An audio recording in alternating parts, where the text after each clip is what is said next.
Muy buenas, estaba medio preparada, no 100% preparada, pero aquí estamos. Pues muchísimas gracias, Juanda, Laura, Smart Travel News, qué emocionante estar aquí. Trabajamos mucho con Smart Travel News, es un medio increíble, muy apasionante y con gente genial, así que un placer poder estar aquí y compartir esta oportunidad con todos ustedes. Bueno, hablamos mucho de revenue, hablamos mucho de venta directa, de integrar sistemas y todo lo demás. Y hoy vamos a enfocarnos un poquito en la parte más, digamos, que va directamente a los costes. ¿Cómo podemos convertir ese revenue en rentabilidad? ¿Sería posible tener un clicker? Aquí tengo uno. Ahí tienes uno, perfecto. Ole, muchas gracias. Y bueno, porque realmente vamos a ir un slide más allá y volvemos a ese vídeo muy interesante. Realmente trabajamos ese revenue con mucha pasión y con muchos datos, como hemos visto, pero es difícil convertir ese revenue realmente en beneficio. Y no sé si tenemos hoteleros por aquí, cuál es el porcentaje más o menos de beneficio que se llevan. Estamos trabajando con hoteles que están a un 25 o negativo, hasta hoteles que llegan a un más del 50% de beneficio. Entonces, ¿cuáles son esas palancas más importantes para realmente poder convertir ese revenue en beneficio? Porque trabajamos mucho ese ADR, hemos llegado a las metas más altas de la historia, pero los costes no se han dejado debajo. Por tanto, están subiendo más rápido que realmente nuestra capacidad de aumentar ese ADR. Entonces, aquí tenemos algunas de esas palancas. Digamos, la productividad laboral que realmente se trabaja planificando el recurso laboral que tenemos en base a un forecast muy claro de revenue y digamos, esa posibilidad de poder predecir los costes que tenemos. Luego tenemos la parte medioambiental, todos esos recursos que diariamente necesitamos para sostener nuestros negocios, que fuera energía, agua, luz, químicos, ropas de cama, toallas, todo lo demás, que no tenemos una visibilidad muy clara sobre esos recursos y cómo los estamos gestionando. Entonces, poder hacer un forecast de esos recursos y vincularlo al revenue y la ocupación, número de clientes que realmente tenemos en nuestros establecimientos, es esencial para poder controlar ese coste. Y luego tenemos un elemento muy importante que son los costes alimentarios, que van vinculando al alimento, un elemento fundamental de nuestra vida que conecta, veremos cómo lo conecta todo.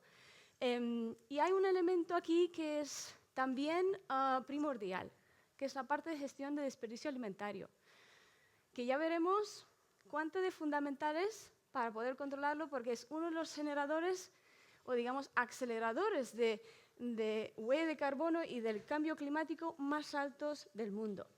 Vamos a ver este pequeño vídeo. Si nos permite, por supuesto. ¿Quién soy? Soy la moneda de la vida. Todo el mundo disfruta de mis regalos. Se celebra la vida conmigo. Se han establecido civilizaciones alrededor mío. Soy la fuerza de la vida que corre por sus venas. Fluyo por ellos. Los nutro. Protejo de la enfermedad y de la muerte. He ganado batallas y se han perdido guerras cuando no estaba. Pero como nos hemos vuelto más inteligentes, nos hemos vuelto descuidados y pícaros. Se ha tomado más de lo necesario y después se ha descartado por el más mínimo defecto. Como millones de los nuestros que se van a la cama con hambre cada noche, son los que están en la parte superior de la cadena alimentaria, pero se olvidan de que los he puesto allí. Soy el alimento y todo lo que pido es algo de respeto. Realmente, ¿qué es lo que pasa? No nos damos cuenta que más de un tercio de todo lo que producimos a nivel alimentario acaba desperdiciándose. Y ese es un problema gigantesco. Pero además es una oportunidad muy grande para poder mejorar nuestra rentabilidad gestionando ese coste alimentario y sobre todo ese desperdicio alimentario. ¿Por qué es un problema tan grande? Y según la ONU, que ha hecho muchísima investigación en ese sentido para averiguar realmente cuáles son los principales generadores de esos efectos o, digamos, de gases de efecto invernadero, y el desperdicio alimentario, si fuera un país, sería el tercer país emisor más grande del mundo detrás de Estados Unidos y China, en plan emisiones. Más de un tercio de todo lo que producimos a nivel global, más de 1,6 billones de, digamos, toneladas de alimentos acaban desafortunadamente en los vertederos. Seguramente conocemos ese concepto de objetivo de desarrollo sostenible que viene con el Acuerdo de París, la Agenda 2030, y antes de estos tuvimos los antepasados, que eran los objetivos de milenio. Teníamos 8 y solamente uno realmente enfocado en el medio ambiente. Pero ¿qué es lo que resulta? En 2015 se han dado cuenta que si realmente no conectamos, si realmente no protegemos, digamos, a nuestra biosfera, nuestra economía no puede funcionar. Por tanto, han ido desarrollando otros 4 principales objetivos de desarrollo sostenible para poder realmente minimizar ese impacto climático. El principal problema que tenemos hoy en día es que pensamos que nuestro sistema o, digamos, nuestro modelo de economía lineal es óptimo. Producimos, distribuimos, consumimos y luego tiramos a la basura, como si tuviéramos realmente un cubo de basura. Pero desafortunadamente no tenemos ese cubo de basura. Por tanto, necesitamos cambiar ese sistema para que sea un sistema mucho más circular, para poder reutilizar y transformar todo lo que nos queda. Finalmente, digamos, el alimento lo conecta todo. Sin el alimento no podemos vivir, no podemos tener economía. Y ese alimento que acaba desafortunadamente en desperdicio alimentario impacta en los 3 ámbitos más importantes. Impacta en plan medioambiental porque las emisiones que genera, es decir, un alimento que acaba desperdiciado, acaba en el vertedero, en el momento que se descompone libera el biometano, que es un gas incluso más complejo que el CO2, un 20% más dañino cuando hablamos del cambio climático, y si no lo controlamos, finalmente acabamos con esa aceleración, digamos, de ese cambio climático. Luego tiene un impacto económico, porque al final lo que hace es lastra la eficiencia económica, nuestra competitividad del sector, y luego el impacto social. Todos esos productos que desperdiciamos, hay gente que no llega a esos recursos. Encarece productos básicos que deberíamos de tener para poder nutrir a toda la población. Esa es un poco la situación en España. El Ministerio de Agricultura, Turismo y Pesca han ido monitoreando el impacto del desperdicio alimentario en España. Y esos son datos a finales de 2022. La media es que cada uno de nosotros estamos desperdiciando al año una media de 65-75 kilogramos todos los años. Eso resulta más de 1.170 millones de kilos que acaban en el vertedero, desafortunadamente. La mayoría de esos productos realmente son productos no preparados, aunque digamos, esos productos cocinados también están empezando a subir. ¿Cuál es la causa de todo esto? Principalmente es el desconocimiento. No conocer, realmente no tener digamos, un entendimiento de lo que finalmente estamos desperdiciando. Y eso es porque no sabemos cuánto estamos desperdiciando, dónde estamos desperdiciando. Y además pensamos que no tenemos desperdicio. El hecho de no medir, obviamente, no nos da esa visibilidad y no sabemos dónde ocurre el desperdicio. Y luego tenemos la falta de seguimiento. Es muy interesante. Cada vez que me siento con los hoteleros me cuentan la historia.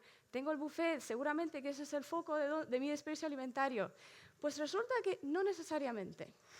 La mayoría de esa cantidad de desperdicio alimentario realmente ocurre previo al buffet.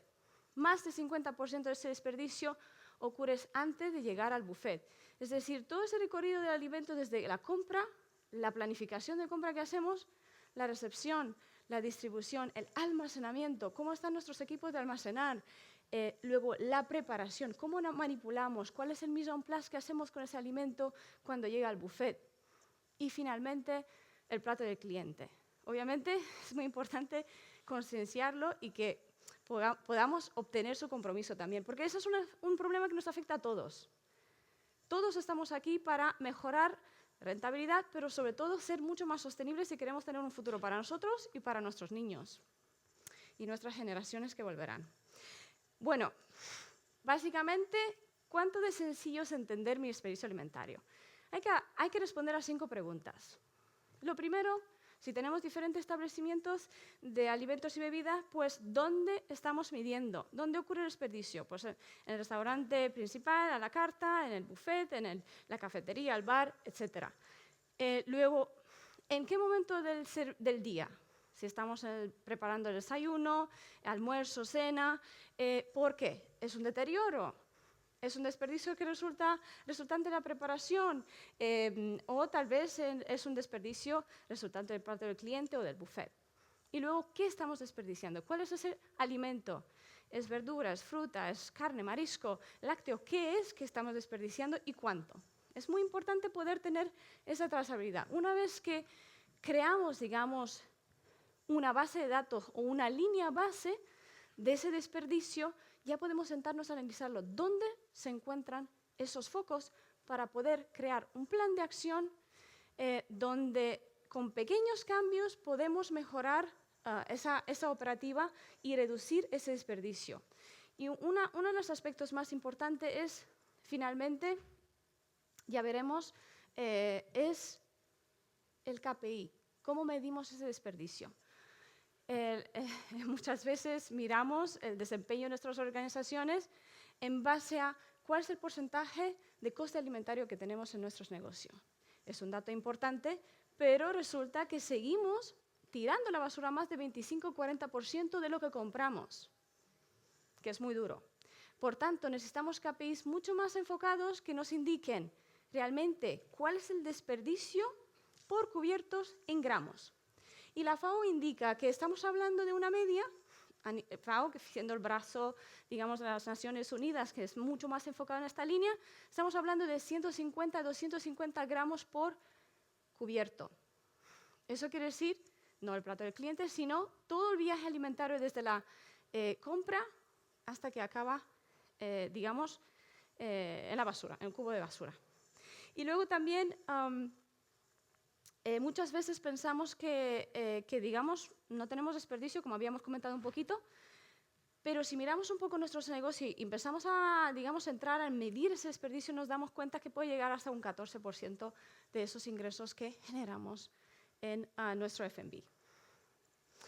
Y ahora, si no lo hacemos, digamos, por voluntad propia, pues nos obliga la ley. ¿Vale? En enero de este año se ha aprobado el proyecto en el gobierno, el primer proyecto de ley en el área de desperdicio alimentario, que nos viene súper bien porque es la única manera de poder llegar a esa meta de 50% de reducción del desperdicio hasta 2030, para estar acorde con la normativa. Por tanto, es una normativa como cualquiera que tiene digamos, un factor sancionador, pero lo más importante de esa normativa es concienciación y educación de nosotros, de nuestros empleados, de nuestros negocios. Finalmente, lo más importante es poder identificar dónde ocurre el desperdicio, tener un plan de acción muy bien preparado para poder tener la trazabilidad y crear esas metodologías tanto de medición como de sensibilización. Y además de incentivar esas mejores prácticas dentro de nuestros empleados y nuestros equipos para asegurarnos que realmente las estamos llevando a cabo. Hay una jerarquía de prioridades que es realmente igual o muy en línea con el pirámide de desperdicio alimentario, que es esa herramienta que proporciona la FAO, las Naciones Unidas, para poder realmente trabajar el tema del desperdicio alimentario. Y lo primero el enfoque más claro es reducir.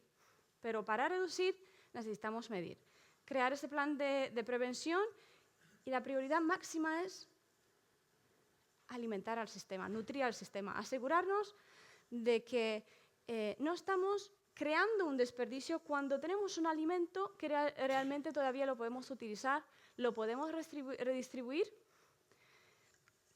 fuera que lo vendamos a través de un Too Good To Go, o realmente donarlo a personas con necesidades, que sea un alimento bueno para consumir. Luego, todo lo que no hemos conseguido reducir a nivel de desperdicio, necesitamos asegurarnos de que no va a llegar al vertedero. vamos a intentar transformarlo en digamos, productos que, como si es un alimento bueno, pues a lo mejor mermeladas, en zumos.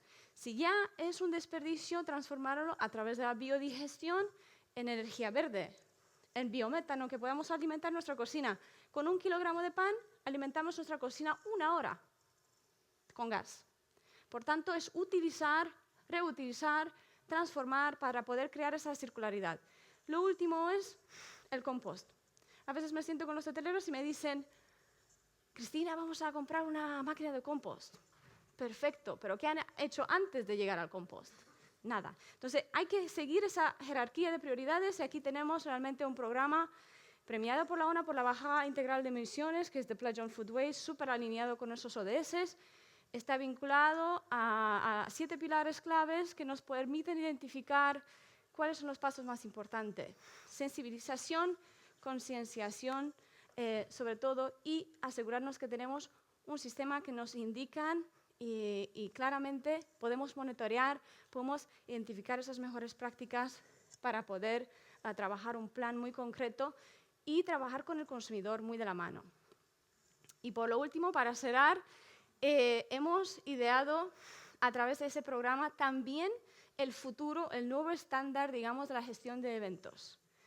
0 desperdicio al vertedero, eventos. Es decir, con Michelin hemos realizado el primer evento con 0 desperdicio al vertedero. Han sido involucrados 8 jefes de cocina Michelin, de restaurantes de estrella Michelin, y más de 200 personas para asegurarnos que realmente nada de desperdicio orgánico va a acabar al vertedero. Y nada, quiero agradecerles por su atención y a Juanda por tenerme en esa presentación. Gracias.